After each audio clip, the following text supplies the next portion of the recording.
Gece canım yazdım seni atlap bollumşa vermedim fidera gecelerine Allah deyip oturdun başımda akfit berip endiri bana söyleyi verdin.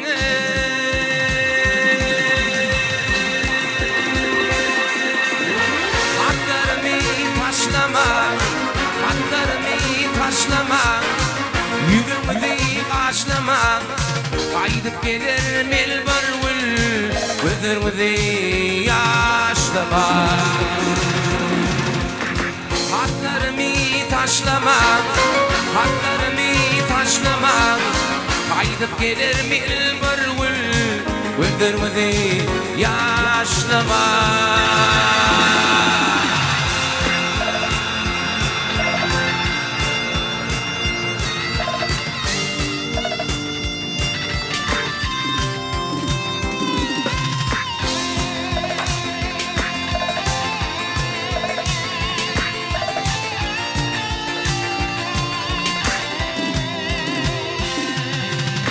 İnni boltar ecezan aşık oğlun yadyarfat inelik mehrini beyan ediyen bolup şad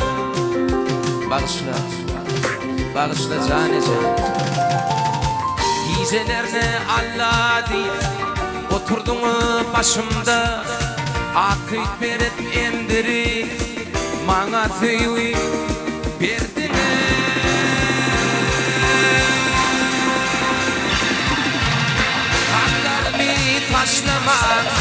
Hatlarımı taşlama, yüreğimi kaşlama, kaydıp gelir melbarvül, gözlerimi deyip yaşlama.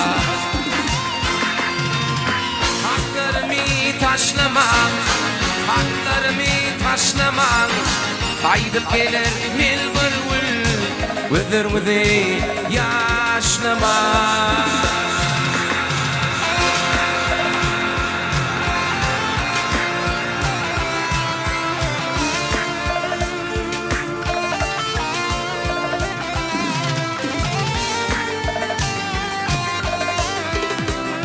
Süleyman Can Baktuğun Başarı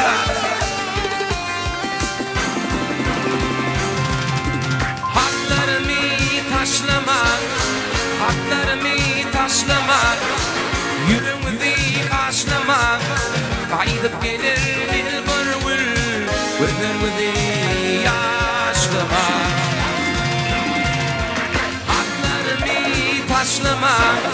Hatlarımı taşlama, kaydıp gelir melbarvül, gözlerimi deyip yaşlama.